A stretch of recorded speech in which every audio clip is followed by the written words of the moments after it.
Hello, everyone, and welcome to LDM Radio Sports Talk, the show that talks about sports and other topics relatable to sports fans. Joining me this week in Pennsylvania is Scott Blander. Good afternoon, Fonz. Good to be back. Welcome back. Thank you.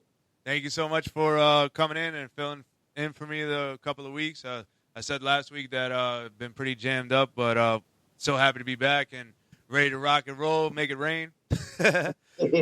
So, all right, so we're going to start with the NHL playoffs, and we'll start local with the New York Rangers last night against the Carolina Hurricanes. All right, so, Scott, what do you got? Well, it was disappointing. The Rangers came out, played a great two periods, and we didn't expect that. As we saw from the Pittsburgh series, they were starting off slow, letting Pittsburgh get leads and whatnot. And I knew that you can't do that against Carolina. Carolina does not give up leads. If we go down 3-1 in this series, we're not coming back. If we go down 2-0 in a game, we're not coming back. So I was very impressed with the way the Rangers came out and got that 1-goal lead and played a very good two periods. Unfortunately, they couldn't add to it. A couple missed opportunities. Hedl, great opportunity. Got to give Ranta all the credit in the world for that save. Third period, a different story. As we saw in the 4 games in the regular season, when Carolina gets going, and in the Rangers' defense, they're not the only team that's had this problem. But when Carolina gets going, they just don't stop, and there's no answer for it. And we saw that in the third period, and we kind of knew it was coming. That's why getting that second goal would have been so great. We had a glorious opportunity. Kakko at a wide open net could have put the game away with about 5 minutes left or 8 minutes left, whatever it was, would have put the game away. Missed the open net. Okay, so be it. But Carolina just relentless, and the Rangers had absolutely no answer for it. And they ended up tying the game late. Igor made a great save, but nobody had Aho in front. He picked up his own rebound, cashed it in, and they just continued it when the overtime started. And one of those seeing eye goals, whatever you want to call it, just get it toward the net, and sometimes good things can happen or bad things, depending who you're rooting for. But it's just very, very disappointing. In hindsight, I think I would have rather have lost 6-0 than the way that happened, because now all of a sudden, our backs are to the wall here. I know it's kind of jumping the gun to say that at 1-0, but like I said, you do not want to go down 2 games to this team. This is not Pittsburgh. Carolina jumps out to a big lead in a game or a series, and they are not giving it up. So game 2, so crucial. But at least the Rangers showed that they could play with Carolina until that fateful third period. So it is what it is. We're back to the drawing board, and hopefully they can start off the exact same way, get the lead, but add to it. 1-goal lead is nothing on Carolina. Might as well be losing. Yeah, my take from last night overall is the fact that they were able to hang with the Carolina Hurricanes. I think that was a huge step, especially so some of the games during the regular season, it was just so one-sided when it came to Carolina's play, and Carolina won 3 out of the 4 games in the regular season. And some of the games just got really out of hand, and it seemed like Carolina was like head and shoulders above the Rangers, even though New York Rangers were able to do well against other teams, and they looked like an elite team, and then they end up going against Carolina, and they kind of got humbled a little bit there. The game happened the way it did. Unfortunately, for Shesterkin, there was 2 goals that really weren't on him. The first one, was a rebound shot, and the second one was a deflection in front, like the same way he got beat in game 1 in overtime against the Pittsburgh Penguins, except instead of opposing player making the deflection, it was instead of the opposing player making the deflection, it was his own player that made the deflection. So, a couple of bad breaks for Shesterkin, but the fact that he was on is a big deal because his past road games he was giving up no less than 3 goals and not looking like the Vezina Trophy and Hart finalist that he is.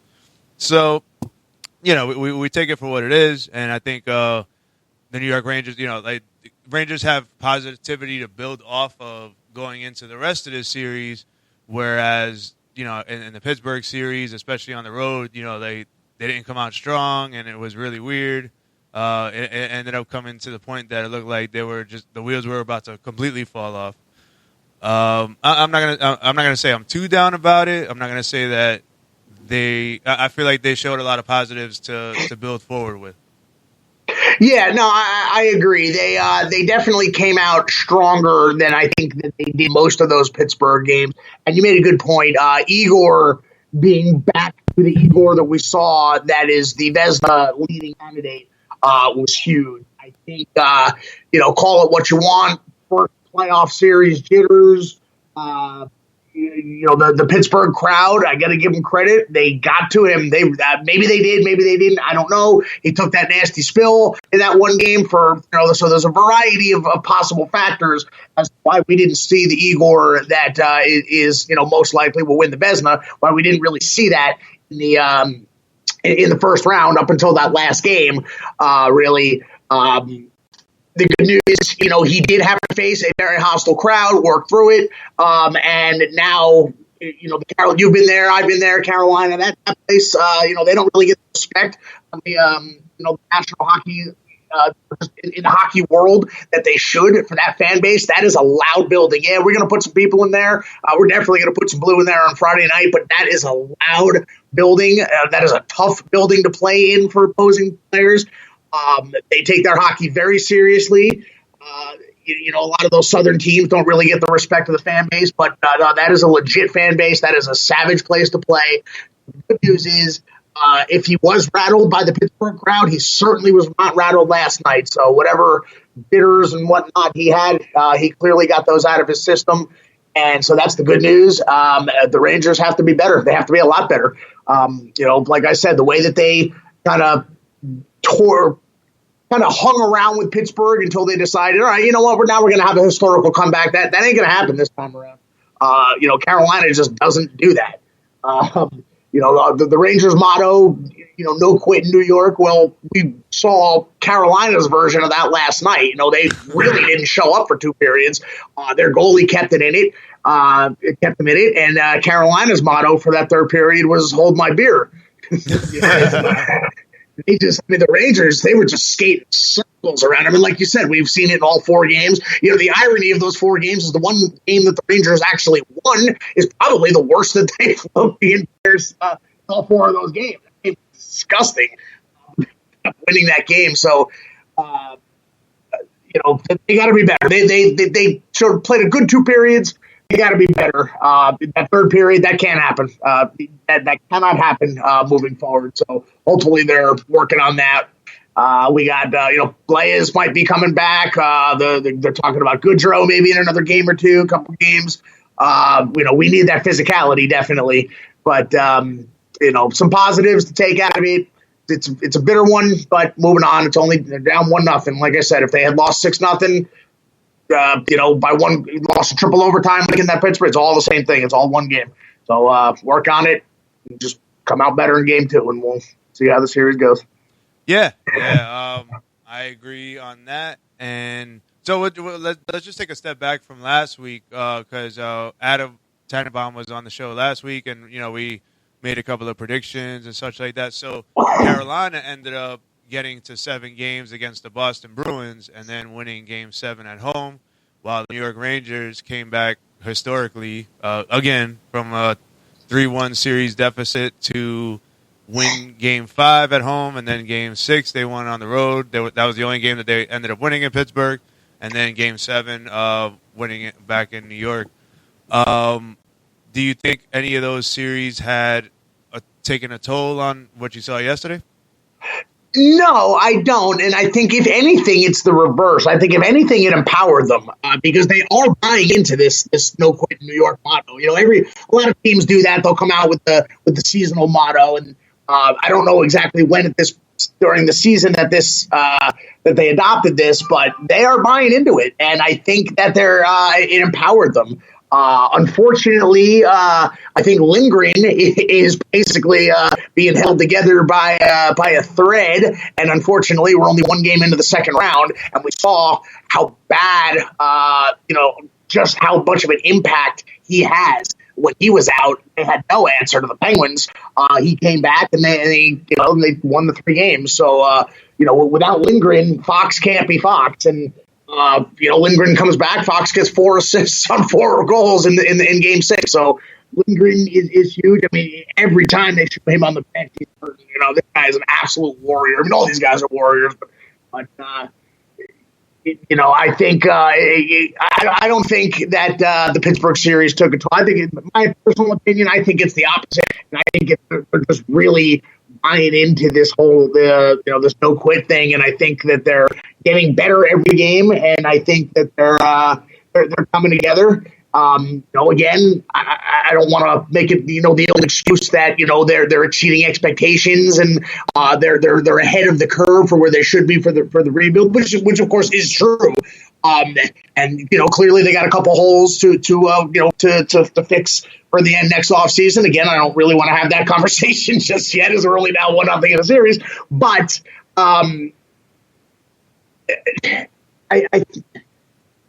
I'm so proud of these guys to where they got to this point. Again, I'm not throwing in the towel or anything. It's going to be a very tough series. If they get by this one, they can win the Stanley Cup. It's that simple. I think this might be the toughest test they would possibly face. Well, as much as I would love that to happen, I believe in situations like last night's game and then in the Pittsburgh series, when you go too deep into the playoffs, usually the Stanley Cup winners and the ones that have the most success in the long run are the ones that have, they have like a 4 or 5 game series here and there through some point to be able to, reset, get refreshed, get like almost a week off before going into the next opponent.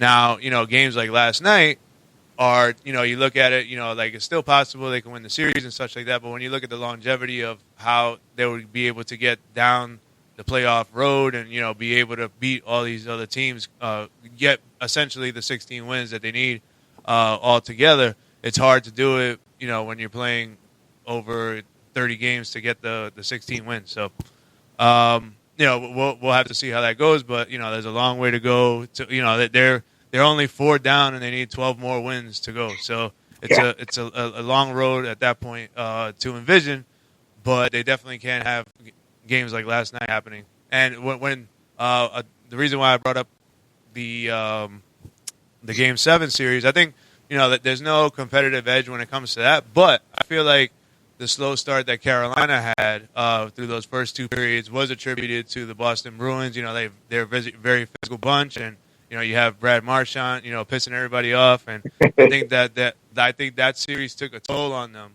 How that develops over the course of this entire playoff.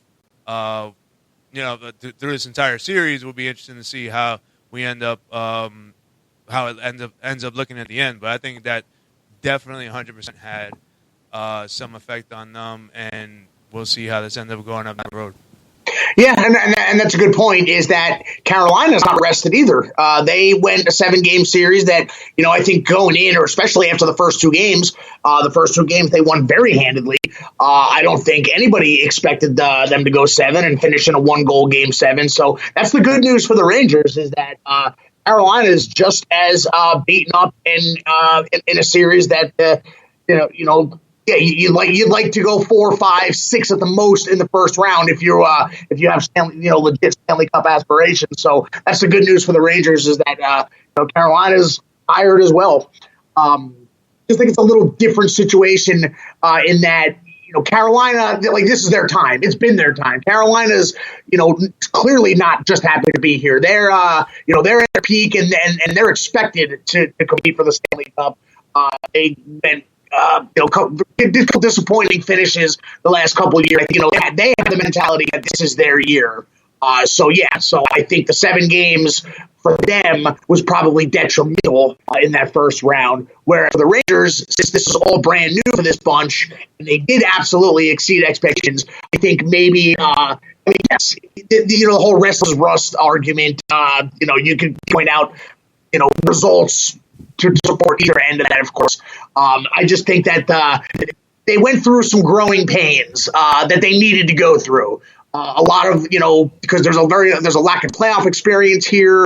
Before you knew it, that Pittsburgh team, even though they've got, your Crosby, your Malkin, your shell of their, 16 and 17 Stanley Cup teams. Nobody was expecting Pittsburgh to compete for the Cup, so it was a good first round matchup, and I think 7 games for the Rangers did them good. I know you disagree. That's just my opinion. I think for the Canes, it was a bad thing. I think for the Rangers, it was a good thing because they picked up a lot of experience and a lot of bonding, and I think mentally did them well. Remember after that first game against Pittsburgh at home, first playoff game in 5 years, triple overtime loss, disappointing. They're going 79. You think all right, can they mentally recover from that? And they went out and blew them out in game 2. So, a million ways to look at it. I personally don't see the issue with the 7 games in the first round, in this particular situation only. I think next year when the Rangers will probably be a legit contender from the preseason on, if, they don't, if they continue to go onward and upward, then yeah, you'd like a nice 4 or 5 game series. That's just my opinion. Well, I'd say in that same strike, the New York Rangers definitely learned a lesson last night. You can't just go 2 periods and then, lay in the third period and expect to win, which they almost did. It was, very, very historic. Very heroic outing by Igor Shesterkin, which is one of the main positives that I mentioned earlier.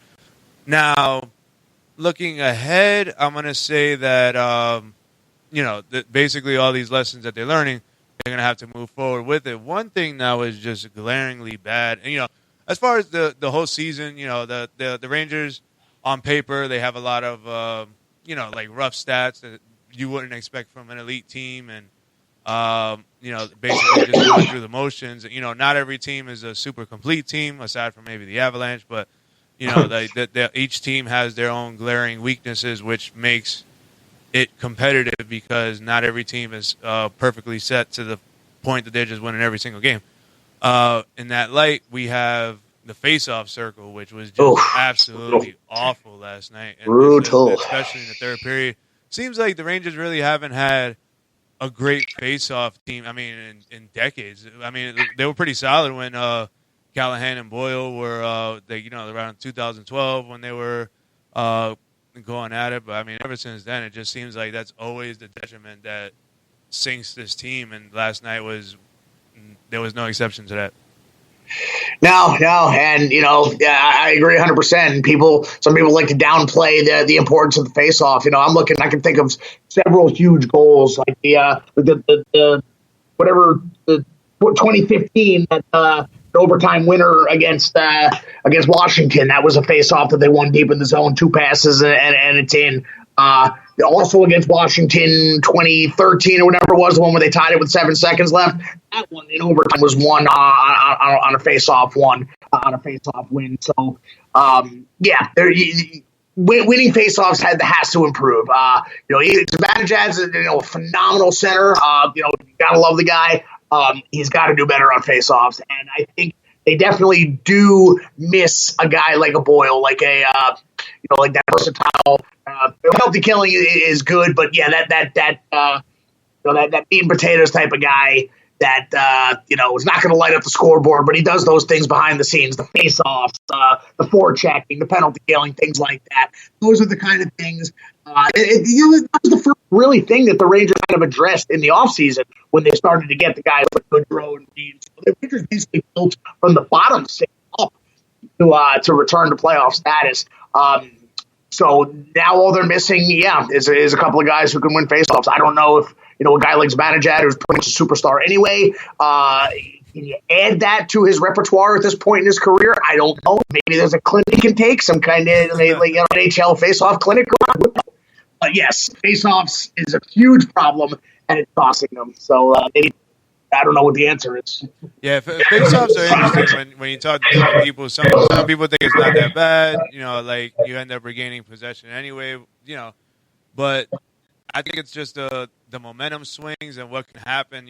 Within those 10 seconds that maybe those 10 seconds it doesn't matter. It's free flow anyway. But in those particular moments, you can really gain an edge on winning a faceoff and then gaining possession and getting the puck down the ice. Last night, especially in the third period, you had and this was actually mentioned on the telecast, which I'm going to say ESPN's not ESPN TNT/TNT. I don't think they get enough credit for being good. I think a lot of people were just very cynical on just different national TV networks, and they just hated ESPN in general, and they there's nothing they could do right. But I'm going to say last night, Ray Ferraro, they mentioned this where where they were getting, Carolina was going in and beating down, with pressure wise, and then once it came out of the zone, the Rangers just had to take it to the red line and dump it in because they were tired. They had to get the change, and then Carolina just came back in with the puck, and it was just a vicious cycle there. And that's something that you could break through with the faceoffs. Yeah, I remember. I know exactly the moment you're talking about when he said Zibanejad has to finally win a faceoff, and he didn't. And he was like, "There you go." He gets. I personally, I don't like Ray Ferraro. It was clear that he had his Penguins underoos on in the first series. Like, I played for the Penguins, I understand. But clearly, he replaced him with the Hurricanes once for this series. We saw it with Mike Milbury on NBC. Some guys just hate the Rangers for whatever reason. He's obviously very knowledgeable in his commentary, but I really wish the game was around MSG. Yeah, I'm gonna say that there's two constants with every fan base, no matter what team you root for. One of them is that the national networks are always against your team. And the second one is that the refs are always against them. Those are the two constants out of every fan base. Everybody can watch the same exact game, and everybody, depending on what side you're on, it doesn't matter. You just think that your team is getting screwed over by the refs, and that the national teams just do not like you. That's just the rationale. Out of meeting all the different fan bases and having different conversations with everybody. It's like, even national wise, if you're not a Pittsburgh Penguin fan, you think that Sidney Crosby gets all the calls. You think that the Pittsburgh Penguins get all the calls and such like that. And then if you talk to a Pittsburgh Penguin fan, they're going to tell you, "Oh yeah, the refs screw us all the time, because we're so good," or whatever the case is. It's just it could be a non-rational reason. Just everybody just thinks that the refs are against them. It's just the way it is. Well, let me. You said that, you gave the disclaimer, but I would say I don't think the series officiated very well. But I think it was. Yeah, I'm going to buy into exactly what you said. I'm going to think that I don't like the way it was officiated for most of the series, but it was absolutely glorious watching the Penguins fans afterwards because of the no call on the helmet rip. Which led to the Rangers tying the game, and then the power play in overtime. Both of them were great calls. It's so great watching Penguins fans saying, after all that, after 6.5 games of pretty much everything going their way, Penguins fans say, this was the worst officiating series ever. The refs obviously wanted the Rangers to advance. I mean, it just felt really good. That's what I'm saying. So it's always the same argument. You just cut the teams out and then just put another team's name in there, and all of the arguments are the same. It's hilarious. It really is. But looking at it from an objective standpoint, it's pretty hilarious. All right, so we're gonna move on to the other series going on. So we'll touch on this one quickly because it's probably gonna go as quick as we're talking about it. Colorado Avalanche versus St. Louis Blues. A fairly competitive game compared to what they were getting in the first round.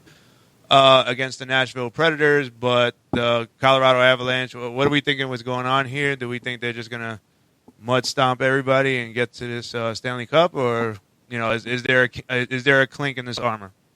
If there is one, nobody's exposed it yet, and I mean all season long, nobody's exposed it.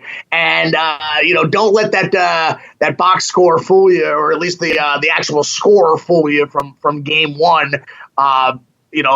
Colorado wins that in overtime, but give all the credit in the world to Bennington because that game was disgustingly one-sided. That was basically 3 periods of what we saw in the third period, or 3.5 periods of what we saw in the third period last night. And Colorado deserved to win. Once you get to OT, it's anybody's it's anybody's game. And that's another pretty much like seeing eye shot from the point out its way through a bunch of people.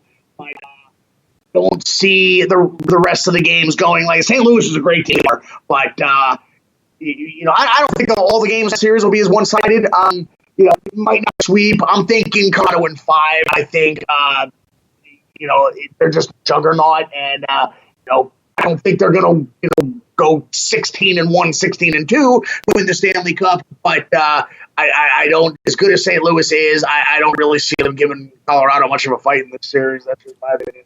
I'm going to say that this would be, if there was an upset coming, that this would be the best chance for it to come, for one simple fact that they are division rivals. And, I've said it on the show many times, when you're building teams, the first set of teams that you go to build your team better than would be your division, because that's who you face the most. Now, how much of an advantage that's going to be overall, I don't know. But, it's very hard to see the Avalanche losing, 4 out of the next 6 games. But if it was going to happen, it would be St. Louis, because, they have the playoff experience, and they have the head-to-head experience against the Avalanche. And, they're basically built to beat the Avalanche. So whether they'll be able to do that or not is a very, very, very big question mark on there. But I can see it happening for the fact that they're so familiar with each other, and if you look at the Blues lineup, they actually have a really, really good solid lineup of from top to bottom when it comes to forwards and defense. Goaltending, maybe it's not as great as you would want it to be, but at the same time, you do have a Stanley Cup winning goaltender on the roster. So, that is probably the biggest question mark for St. Louis moving forward. But I could totally see if there was an upset in these last couple of series, this would be it. No, and that's fair. That's fair. Well, we're going opposite ends of a lot of topics here today. I like this. But St. Louis is built.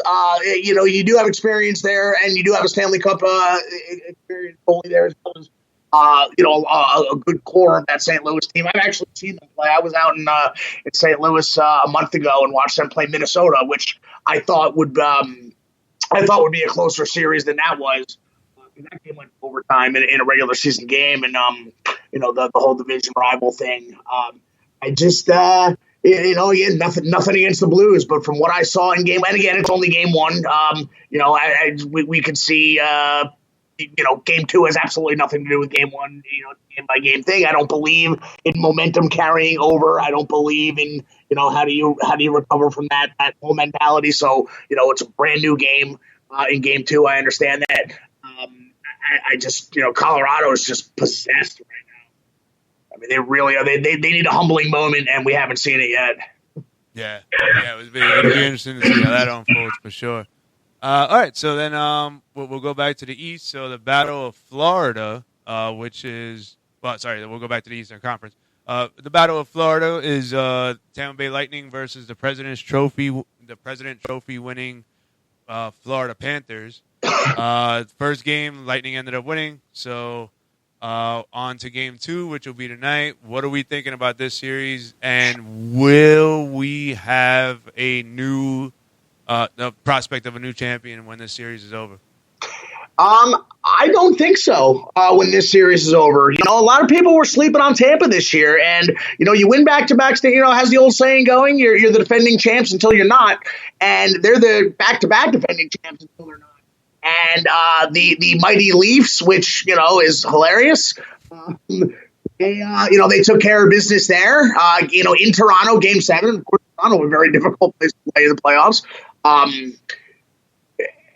And they showed they came out and pretty much rolled them in game 1, Florida. I had doubts about Florida all year. I've said this repeatedly, that their defense and goaltending is not terrible, but it's not on par with. Their offense is just downright lethal. It's just scary, their offense, but I just don't think that they're as complete as Colorado, and I have actually compared them to some of those 2000s Washington teams with your Ovechkin and Semin and Backstrom with Mike Green leading Mike Green's leading your defense. You got a problem on defense.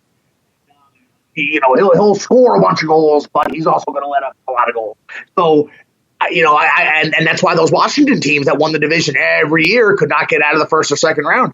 And I don't think Florida's a little better on the back end, but I had my doubts about whether that was just a regular season team that wasn't built to make a run for the cup. And Washington kind of exposed them, took them to 6 or that went 7, didn't it? Yeah, was that 6 or 7? The Washington. Okay, so Florida, that's Washington's last team in. Florida's your President's Trophy winner. You were talking about how if you're going to win the Stanley Cup and you're going to be a favorite, you get out of the first round in 4 or 5, and they had to go 6, and Washington gave them everything that they could possibly handle. And here they are getting not really embarrassed, but not putting in a good effort in game 1. So. I got Tampa in this for 2 reasons. One, again, Tampa's the defending champs until they're not, and I had my doubts about whether Florida was built to win the cup, and I don't think they are. Yeah, when it comes to watching against the Panthers, the series you were talking about, there were a couple games that went into OT, so exactly the easiest road for Florida to get through. One other challenge working against the Panthers in this series is I'm sure they were just going for the Tampa Bay, that means for the Toronto Maple Leafs, just for the simple fact that they're so close together, and Florida before this season has had a long history of poor attendance, and it's really tough for people to get to the arena and different excuses like that. And now you have a fan base who's like basically right around the corner when it comes to the general positioning of the world, and a lot of their fans, they have a super strong fan base, and all you're doing is just basically opening the door for them to go through. I mean, you can't even block you can't even make like a silly rule, people from Tampa can't buy tickets here.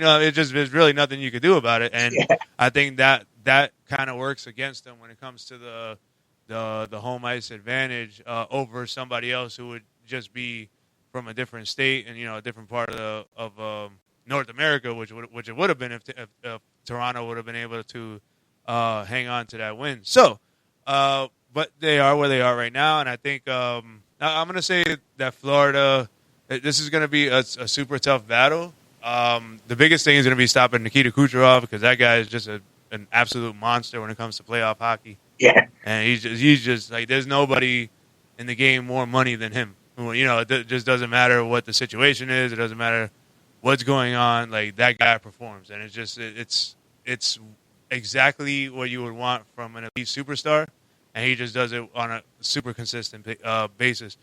Now, are they going to win? I'm going to say the Florida Panthers definitely have a shot to win. I think they have to be built to beat the Tampa Bay Lightning. I mean, you don't want to be the second best team in your state, and that's happened to them way too many times. I got to imagine that every single move that the general manager made for the Florida Panthers has been to beat the Tampa Bay Lightning. So I'm going to say that they'll be able to do it. Yeah, no, okay, fair enough. I also just want to point this they're trying to turn this into the quote unquote Battle of Florida, and I'm not buying it. You got you look at the Panthers arena, and you got they did very well with attendance this year. How many people that went to those games this year went to their first hockey game ever? Oh, like you said, Tampa's got a good fan base. They got a tremendous fan base. Tampa, I don't doubt their fan base one bit. They are legit. Panthers, you want to talk about Ranger fans taking over an arena, as bad as it is in Carolina, or even, we put more people in Panthers games than we put in Devils game. So it's not really a Battle of Florida. The only thing you have is just 2 phenomenal teams playing each other that happen to be in the same state. We got one. I don't want to steal your thunder. I'm sure you're going to get into it, but we got one series left, and that is an interstate. That is an interstate war right there. So that's we'll get into that one. Yeah, but these are the type of series that build fan bases and start building hockey within an area that is not classically known for hockey. These are the exact series, like the NHL. I'm pretty sure without having there was no wrong way this will go, because you either have Toronto, who is one of the hockey capitals of the world, or the Tampa Bay Lightning. You have this battle of Florida. So they got the battle with Florida, and now that it's smart money for them to push that, so that you gain more hockey fans, you gain more local hockey fans, and if Florida is able to triumph against Tampa Bay, you could actually steal some of their fans, or get more local attention, notoriety, and all of a sudden you're the team in Florida. And it's a long time coming for this Florida Panthers franchise. If they're able to make this happen, it's a tall task. It's definitely certainly not going to be easy, but these are the series that end up building fans. Now, as it relates to us locally here, I long for an Rangers Islanders playoff series, because I think out of all the sports, hockey is in the back burner when it comes to all of New York. And I think that the more that the two teams are competitive within each other, and the more that they collide with each other, and they end up, making it like who's better, people go crazy here for the Subway Series, even though for the actual teams itself, it's not a big deal, because they're just, the Mets and the Yankees are just, different conferences. It really doesn't matter other than just playing a game to win. Now, you put that in hockey, and you put that in a playoff series in hockey, and you're building a ton of fans. You have fans that only like hockey when the playoff time comes, and then you have local ones. So you're building fan bases, and you're building hockey within New York and making it more of a hockey town. And I think whenever that happens, it's going to be an awesome time for New York. Oh yeah, no, definitely, no, and no, I get what they're doing. I understand why they're building this Florida thing. I 100%, I get it. I just don't see it having an effect, just because Miami's Miami.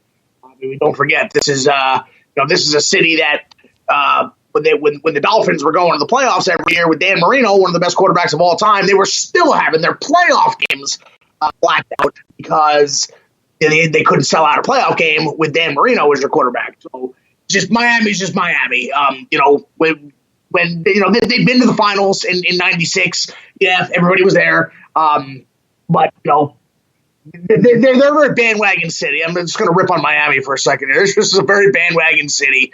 Look at Heat games. When after LeBron left, nobody in that stadium. It's just a city there. So yeah, I admire them for doing what they can. It's just Tampa for whatever reason. Tampa's got the fan base, and Miami, just pro sports in general, all of them. It's Miami Hurricanes and NASCAR. Like, that's it. That's just typical, Southern city down there. And then just, when the Panthers, when this ride, the Panthers can win 5 straight Stanley Cups. As soon as they don't make the playoffs, there's nobody in that building. This is my opinion. Yeah, but nothing builds fan bases like winning. Yeah, exactly. And that's what basically they're all up against. And that's what's going to trump the entire argument that you just went through. And that's what they're going for, too. I mean, you don't acquire a Claude Giroux at the end of his career, for, whatever arrangement they ended up making. I mean, that's not a move for the future. That's a move for right now. Like all the moves they made, and, that the fact that they were able to get, Sam Bennett on a budget deal, Sam Reinhart. I mean, what was he, like a future? He was a former lottery pick, and they ended up swinging a deal for him. I mean, this is basically the perfect storm that the Florida Panthers are living in right now, and this is the time to seize the day. If they don't, then that pushes their franchise back. But if they're able to make this competitive, let's say like win an exciting Game 7, I mean, imagine how much Florida would blow up, and you just basically have more fans following the team, and then that's what everybody wants. And in hockey being the fourth out of all major sports, that's what hockey wants. Hockey wants to compete with the big boys. They don't want to just, it's easy for us hockey lovers to, compare and go to games and have a great time and all that. But when it comes to, being the money makers and winning and having, all types of success and growing the numbers to the point that the salary cap goes up, which actually benefits the players and makes the hockey games more competitive. I mean, there's so much beneficial things that can come from this, and this is what the NHL and everybody's trying to capitalize, especially the Florida Panthers. The Tampa does not have to worry about this. I mean, this is totally on the back burner of anything they have to deal with. But it's still great for the city of Florida, and it'll still be great for them to move forward and expand the brand. Oh, yeah. No, I wasn't questioning their motives. Just questioning Miami. Well, it'll be interesting to see how that series unfolds for sure. That might be just the most competitive one, evenly balanced, I'd say. I mean, everything seems to have, when it comes to, playoff experience versus non-playoff experience, and you have just the Avalanche being so overly better, it seems, like everybody else. So just, but the two Florida teams going against each other seems to be a very balanced